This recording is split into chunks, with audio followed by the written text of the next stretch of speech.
ನಮಸ್ಕಾರ ನನ್ನ ಪ್ರಿಯ ಬಾಂಧವರೇ, ನಮ್ಮ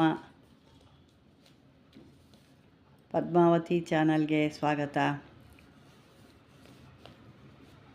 ವೀಕ್ಷಕರೇ, ಇವತ್ತು ನಾನು ತೋರಿಸ್ತಾ ಇರುವಂಥದ್ದು ಕೆಲವು ಸಮಯದಲ್ಲಿ ಜನಗಳಿಗೆ ದೃಷ್ಟಿ ಅಂತ ಆಗುತ್ತೆ.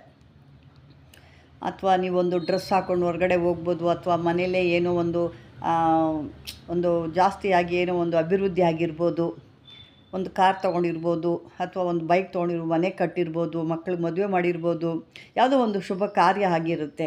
ಮತ್ತು ಇನ್ನೂ ಏನೋ ಒಂದು ರೀತಿ ನೋಡಲಿಕ್ಕೆ ಕೆಲವ್ರಿಗೆ ಏನೋ ಒಂದು ಮಾಮೂಲಿಯಾಗಿ ಒಂದು ಬಟ್ಟೆ ಹಾಕ್ಕೊಂಡ್ರು ಭಾಳ ಲುಕ್ಕಾಗಿ ಕಾಣ್ತಾರೆ. ಕೆಲವ್ರ ಮುಖದಲ್ಲಿ ಕಳೆ ಆ ರೀತಿ ಇರುತ್ತೆ. ಕೆಲವ್ರಿಗೇನು ಅವರು ಇದು ಮಾಡೋದೇ ಬೇಡ, ಜಾಸ್ತಿ ಡ್ರೆಸ್ ಹಾಕೋದೇ ಬೇಡ, ಸುಮಾರಾಗಿ ಒಂದು ಸಿಂಪಲಾಗಿ ಡ್ರೆಸ್ ಹಾಕ್ಕೊಂಡ್ರು ಭಾಳ ಲುಕ್ಕಾಗಿ ಕಾಣ್ತಾರೆ, ಭಾಳ ಒಂದು ಅಂದವಾಗಿ ಕಾಣ್ತಿರ್ತಾರೆ. ಅಂಥವ್ರಿಗೆ ಕೆಲವೊಂದು ಸಾರಿ ಬೇಗ ದೃಷ್ಟಿ ಆಗುತ್ತೆ. ಆ ದೃಷ್ಟಿ ಆದಾಗ ಅದು ತಕ್ಷಣಕ್ಕೆ ಆಗಲ್ಲ. ಸಂಜೆ ಅಥವಾ ಬೆಳಗ್ಗೆ ಆದಾಗ ಸಂಜೆ ಆದಾಗ ಬೆಳಗ್ಗೆಗೆ ಈ ರೀತಿ ಅದು ಸ್ವಲ್ಪವಾಗಿ ಹೋಗ್ತಾ ಈ ಕೈಕಾಲುಗಳೆಲ್ಲ ಒಡ್ತಾ, ಊಟ ನೋಡಿದ್ರೆ ವಾಮಿಟ್ ಬಂದಂಗೆ ಆಗೋದು, ಈ ಒತ್ತಡ ನೀವು ಊಟ ಮಾಡಿ ದೇಗ್ತಿರಲ್ವ, ಆ ತೇಗು ಬಂದಾಗ ಆ ತೇಗಲ್ಲಿ ಒಂಥರ ಸ್ಮೆಲ್ ಬರೋ ಅಂಥದ್ದು, ಈ ಥರ ಸಾಕಷ್ಟು ಆಗ್ತಾರೆ. ಮತ್ತು ಕೆಲವ್ರಿಗಂತೂ ಜಾಸ್ತಿ ಒಂದು ಬೇದಿ ಆಗೋದು, ವಾಮಿಟ್ ಆಗೋದು. ಆಮೇಲೆ ಅದು ದಿನಕ್ಕೆ ಅದು ಜಾಸ್ತಿ ದಿವಸ ಬಿಟ್ಟಂಗೆಲ್ಲ ಏನಾಗುತ್ತೆ, ಕೈಕಾಲೆಲ್ಲ ಕತ್ತರಿಸಾಕಬೇಕು ಅನ್ನೋಷ್ಟು ನೋವು ಬಂದುಬಿಡುತ್ತೆ. ಭಾಳ ಅತಿಯಾದ ನೋವು ಬಂದುಬಿಡುತ್ತೆ. ಏನು ಮಾಡಿದ್ರು ಆಗಲ್ಲ. ಆಮೇಲೆ ಊಟ ಮಾಡಿದ ತಕ್ಷಣ ಹೊಟ್ಟೆ ಉಬ್ಬರಕ್ಕೆ ಉಬ್ಬರಿಸ್ಕೊಳ್ಳೋ ಅಂಥದ್ದು, ಈ ರೀತಿ ಸಾಕಷ್ಟು ಆಗ್ತಾ ಇರುತ್ತೆ. ಅದು ನೀವು ಇವಾಗ ಏನಾಗ್ತೀರ ಎಲ್ಲ ಈ ಥರ ಇರೋದ್ರಿಂದ ಈಗೇನಾಗುತ್ತೆ, ಜನ ಗ್ಯಾಸ್ಟ್ರಿಕ್ ಆಗಿದೆ ಈ ರೀತಿಯೇ ಮಾಡ್ಕೊಂಡು ಟ್ಯಾಬ್ಲೆಟ್ ತೊಗೊಳ್ತಾ ಇರ್ತಾರೆ.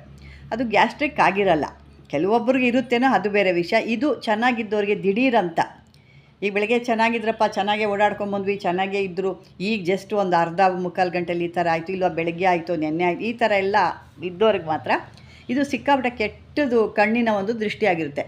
ಕೆಲವರು ಕೆಟ್ಟ ಕಣ್ಣಿರುತ್ತೆ, ಆ ಕಣ್ಣಿನ ದೃಷ್ಟಿ ಇರೋದು ಏನಾಗುತ್ತೆ, ಈ ರೀತಿ ಆಗುತ್ತೆ. ಪಾಪ ಅವ್ರಿಗೆ ಗೊತ್ತಾಗೋದೇ ಇಲ್ಲ. ಏನು ಗ್ಯಾಸ್ಟ್ರಿಕ್ ನಾನು ಏನು ತಿಂದೆ ಅಂತ ಯೋಚನೆ ಮಾಡ್ತಿರ್ತಾರೆ. ಯಾಕೆ ಅಂತಂದರೆ ಎಲ್ಲರಿಗೂ ಇದು ಆಗಲ್ಲ. ಕೆಲವೊಬ್ಬರಿಗೆ ಇದರಲ್ಲಿ ಬೇಗ ಆಗುತ್ತೆ. ಕೆಲವ್ರಿಗೆ ಸುಮ್ಮನೆ ಏನು ದೊಡ್ಡದಾಗಿ ಮಾಡೋದೇ ಬೇಡ, ಸುಮ್ಮನೆ ಒಂದು ನಿಂಬೆಹಣ್ಣು ತೊಗೊಂಡು ನಿವುಳಿಸ್ಬಿಟ್ಟು ಅವ್ರ ಮನೆ ಮುಂದೆ ಬಿಸಾಕ್ರೆ ಬೇಗ ಎಫೆಕ್ಟ್ ಹೊಡೆಯುತ್ತೆ ಅವ್ರಿಗೆ. ಅಂದರೆ ಮಾಟ ಮಂತ್ರಗಳು ಬೇಗ ಎಫೆಕ್ಟ್ ಆಗುತ್ತೆ. ಇನ್ನು ಕೆಲವ್ರಿಗೆ ಏನೇ ತೆಗೆದು ಕತ್ತರಿಸಲ್ಲಿ ಹಾಕಿದ್ರು ಕೂಡ ಅವ್ರಿಗೇನೂ ಆಗಿರಲ್ಲ. ಈ ರೀತಿ ಇರುತ್ತೆ. ಒಬ್ಬೊಬ್ರದ್ದು ಒಂದು ಹುಟ್ಟಿರೋಂಥ ಜಾತಕ ಅಥವಾ ನಕ್ಷತ್ರಗಳ ಮೇಲೆ ಇದು ಡಿಪೆಂಡ್ ಆಗುತ್ತೆ. ಅಂದರೆ ಮಾಟ ಮಂತ್ರ ಕಂಪ್ಲೀಟ್ ಆಗುತ್ತೆ, ಅಂದರೆ ಅಷ್ಟು ಬೇಗ ಅವ್ರಿಗೆ ಆಗಲ್ಲ ಅನ್ನೋದು ಇಲ್ಲಿ ಒಂದು ಮಾತು ಅಷ್ಟೇ. ಮಠ ಮಂತ್ರ ಅಂದಮೇಲೆ ಅದು ಮನುಷ್ಯ ಅಂದಮೇಲೆ ಅವ್ರಿಗೆ ಹಾಗೆ ಆಗುತ್ತೆ. ಅಂದರೆ ಇಲ್ಲಿ ಏನಪ್ಪ ಅಂದರೆ ಸ್ವಲ್ಪ ಲೇಟಾಗಿ, ಅಥವಾ ಟೈಮ್ ಚೆನ್ನಾಗಿಲ್ಲ ಅಂದರೆ, ಅಥವಾ ಟೈಮ್ ಇದಾಗಿದ್ದರೆ ಅವರಿಗೆ ಗ್ರಹಚಾರಗಳು ಅಥವಾ ಇಂಥವೆಲ್ಲ ಇದ್ದಾಗ ಸ್ವಲ್ಪ ಅವ್ರಿಗೆ ಆಗುತ್ತೆ ಅಂತ ಹೇಳ್ಬೋದು ನಾವು. ಇಲ್ಲಿ ಕೆಲವ್ರಿಗಂತೂ ಸುಮ್ಮನೆ ಏನೂ ಇಲ್ಲ, ಸುಮ್ಮನೆ ಒಂದು ನಿಂಬೆಹಣ್ಣು ಬಿಸಾಕಿದ್ರೆ ಆಯಿತು, ಅಥವಾ ಬೇರೆ ಒಂದು ಏನೋ ಬಿಸಾಕ್ರೂ ಅವ್ರಿಗೆ ಬೇಗ ಆಗುತ್ತೆ. ಇನ್ನು ಸುಮ್ಮನೆ ಕಣ್ಣಲ್ಲಿ ಒಂದು ನೋಡಿದಾಗಲೂ ಕೂಡ ಆ ಒಂದು ದೃಷ್ಟಿ ಅವ್ರಿಗೆ ಬೇಗ ತಗಲುತ್ತೆ. ಅಂಥವ್ರು ಏನು ಮಾಡ್ಕೋಬೇಕು, ಈಗ ನಾನು ಮೊದಲೇ ಹೇಳ್ದಂಗೆ ಗ್ಯಾಸ್ಟ್ರಿಕ್ಕು ಅಂತಲೇ ಅದನ್ನು ಕಡೆಗಾಣಿಸ್ತಾರೆ. ಆ ರೀತಿ ಆಗಲ್ಲ. ಇದು ಕೆಲವೊಂದು ಈ ರೀತಿ ದಿಢೀರಂತ ಆದಾಗ ನೀವು ಅವಾಗ ಎಚ್ಚೆತ್ಕೊಳ್ಳಿ. ಇದಕ್ಕೆ ಬಂದು ನೀವು ಒಂದು ನಿಂಬೆಹಣ್ಣು ತೊಗೊಳ್ಳಿ. ನೋಡಿ, ನಾನು ಇಲ್ಲಿ ನಿಂಬೆಹಣ್ಣು ತೋರಿಸ್ತಾ ಇದ್ದೀನಿ. ಈ ರೀತಿ ಅದು ಚೆನ್ನಾಗಿರೋ ಅಂಥದ್ದು, ಈ ರೀತಿ ಚೆನ್ನಾಗಿರಬೇಕು. ಈ ರೀತಿಯ ನಿಂಬೆಹಣ್ಣು ತೊಗೊಳ್ಳಿ.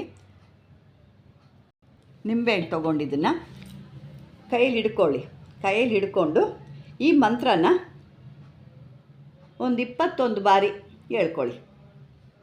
ಅದನ್ನು ಹಿಡ್ಕೊಂಡು ಬಲಗೈಯಲ್ಲಿ ಹಿಡ್ಕೊಂಡು 21 ಬಾರಿ ಓಂ ಹಂಕ್ ವಂಕ್ ಸಿಂಕ್ ಕ್ರೀಂ ಕ್ರೀಂ ಕ್ಲೀಂ ಸಾರಿ, ಅಲ್ಲಿ 2 ಕ್ಲೀಂ ಅಂತ ಬರೆದಿದ್ದೀನಿ. ನೀವೊಂದು ಕ್ರೀಮ್ ಅಥವಾ ಕ್ಲೀಂ ಮಾಡ್ಕೊಳ್ಳಿ.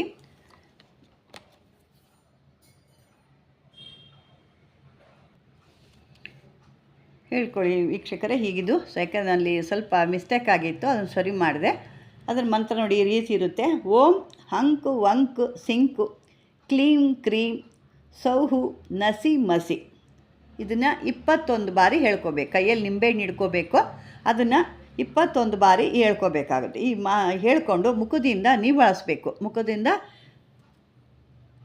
ಅದನ್ನು ಏನು ಹೇಳ್ತಾರೆ, ಅದು ನಿವಾಳಿಸೋದು ಅಂತಲೇ ಹೇಳ್ತೀರಿ. ಆ ರೀತಿ ನಿವಾಳಿಸ್ಬಿಟ್ಟು ಅದನ್ನು 3 ದಾರಿ ಕುಡಿರುತ್ತಲ್ವ, 3 ದಾರಿ ಕುಡಿರೋದು, ಅಥವಾ 4 ದಾರಿ ಕುಡ್ದಿರೋದು ಅಥವಾ ಯಾವುದು ಒಂದು ಪಾಳು ಜಾಗ ಅಂದರೆ ಜನ ಯಾರು ಸಂಚಾರನೇ ಇಲ್ಲ, ಅಲ್ಲಿ ಯಾರೂ ಹೋಗೋದೇ ಇಲ್ಲ ಅಂಥ ಜಾಗದಲ್ಲಾದರೆ ಬಿಸಾಕ್ಬಿಟ್ಟು ಬರಬೇಕು. ಪಾಳು ಜಾಗದಲ್ಲಿ ಅನ್ನೋದಾದರೆ ನೀವು ಬಿಸಾಕಿ ಬರಬೇಕು. ಈ ದಾರಿ ಇಲ್ಲಾದರೆ 3 ದಾರಿ ಅಥವಾ 4 ದಾರಿ ಇಲ್ಲಾದರೆ ತುಳಿದುಬಿಟ್ಟು ಹಿಂತಿರುಗಿ ನೋಡ್ದಂಗೆ ವಾಪಸ್ ಬರಬೇಕು. ಬಂದು ಕೈಕಾಲು ಮುಖ ತೊಳ್ಕೊಂಡು ಮನೆಗೆ ಒಳಗಡೆ ನುಗ್ಗಬೇಕಾಗತ್ತೆ. ಇದನ್ನು ಒಂದು ಸರಿಯಾಗಿ ಜ್ಞಾಪನ ಇಟ್ಕೊಡ್ರಿ. ತುಳಿದ್ಬಿಟ್ಟು ಸೀದಾ ಒಳಗೆ ಬರಬೇಡಿ, ತುಳಿದು ಅದನ್ನು ಕೈಕಾಲು ತೊಳ್ಕೊಂಡು ಒಳಗಡೆ ಬರಬೇಕಾಗತ್ತೆ. ಅದು ಮಂತ್ರ ನಿಮಗೆ ಅರ್ಥ ಆಗಿದೆ ಅಂದ್ಕೊಂಡಿದ್ದೀನಿ. ಬೇಕಾದ್ರೆ ಮತ್ತೆ ಇನ್ನೂ ಒಂದು ಬಾರಿ ಕೂಡ ನಾನು ಹೇಳ್ತೀನಿ.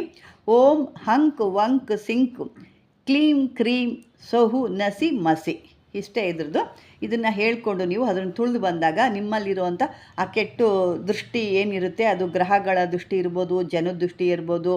ಇನ್ನು ಕೆಲವರು ಏನು ಮಾಡ್ತಾರೆ, ಮಠ ಮಧ್ಯಾಹ್ನದಲ್ಲಿ ಮಾಡಿ ಮೇಲೆ ನಿಂತ್ಕೊಳ್ಳೋದು, ಒಂದು ಒಂಟಿ ಮರ ಇರೋ ಹತ್ರ ಹೋಗೋದು, ಅಥವಾ ಕೆಲವೊಂದು ನಾನಾ ಥರ ಅದು ಎಲ್ಲನೂ ಒಂದು ರೀತಿಲಿಗೆ ಕೆಟ್ಟಿದ್ದಕ್ಕೆ ಬರುತ್ತೆ. ಅದನ್ನು ಈ ರೀತಿ ಎಲ್ಲ ಆದಾಗ ಈ ರೀತಿ ನೀವು ಅದನ್ನು ನಿವಾರಣೆ ಮಾಡಿಕೊಂಡು ಅದನ್ನು ತುಳಿದುಬಿಟ್ಟು ಬಂದಾಗ ಅಥವಾ ಪಾಳು ಬಿದ್ದ ಜಾಗದಲ್ಲಿ ಬಿಸಾಕಿ ಬಂದಾಗ ನಿಮ್ಮಲ್ಲಿ ಆ ಕೆಲವು ದೋಷಗಳು ದೂರ ಆಗ್ತವೆ. ಯಾಕೆಂದರೆ ನಾವು ಅಂದ್ಕೊತೀವಿ ಏನೋ ಒಂದು ದೃಷ್ಟಿ ತಾನೇ ಅಂತ, ಆದರೆ ಅದು ಅನುಭವಿಸೋರ್ಗೆ ಗೊತ್ತು ಅದು ಎಷ್ಟು ಎಫೆಕ್ಟ್ ಹೊಡಿತಾರೆ, ಮನುಷ್ಯನಿಗೆ ಎಷ್ಟು ಕಷ್ಟ ಕೊಡುತ್ತೆ, ಎಷ್ಟು ಹಿಂಸೆ ಕೊಡುತ್ತೆ ಅಂತ. ಅದು ದಿನಪ್ರತಿ ಹೋಗ್ತಾ ಹಳೇದಾಗ್ತಾ ಏನಾಗುತ್ತೆ, ಊಟ ತಿಂಡಿ ಮೇಲೆ ಜ್ಞಾನ ಬರಲ್ಲ, ಯಾವಾಗಲೂ ಮಂಕಾಗಿರೋದು, ಕೈಕಲ್ಲ ಹೊಡ್ತಾ ನಿದ್ದೆ ಬರೋಂಗಾಗೋದು, ನಿದ್ದೆ ಬರಲ್ಲ, ಹೊಟ್ಟೆಲಿ ತುಗುಡಿಕೆ ಒಂಥರ, ಆ ರೀತಿ ಎಲ್ಲ ಸಿಕ್ಕಾಬಟ್ಟೆ ಆಗುತ್ತೆ.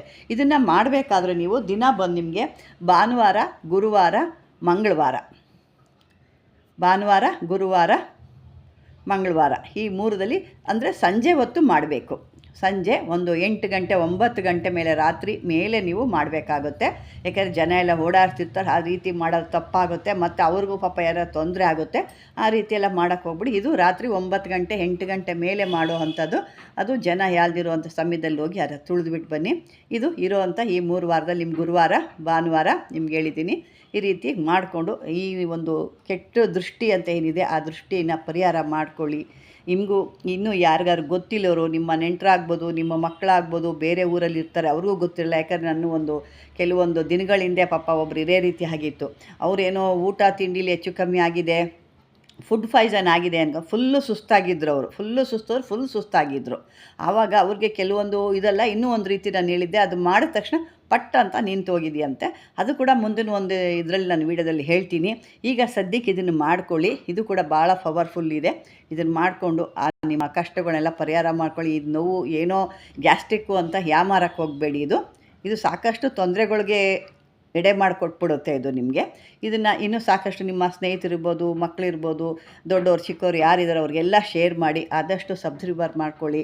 ನಿಮ್ಮ ಇದರಲ್ಲಿ ಏನಾದರೂ ಡೌಟ್ ಇದ್ದರೆ ಕಾಮೆಂಟ್ ಬಾಕ್ಸಲ್ಲಿ ಹಾಕಿ ಅಂತ ಹೇಳ್ತಾ, ಇದುವರೆಗೂ ನನ್ನ ಒಂದು ವಿಡಿಯೋ ನೋಡಿದ್ದಕ್ಕೆ ಧನ್ಯವಾದಗಳು ನನ್ನ ಬಾಂಧವರೇ.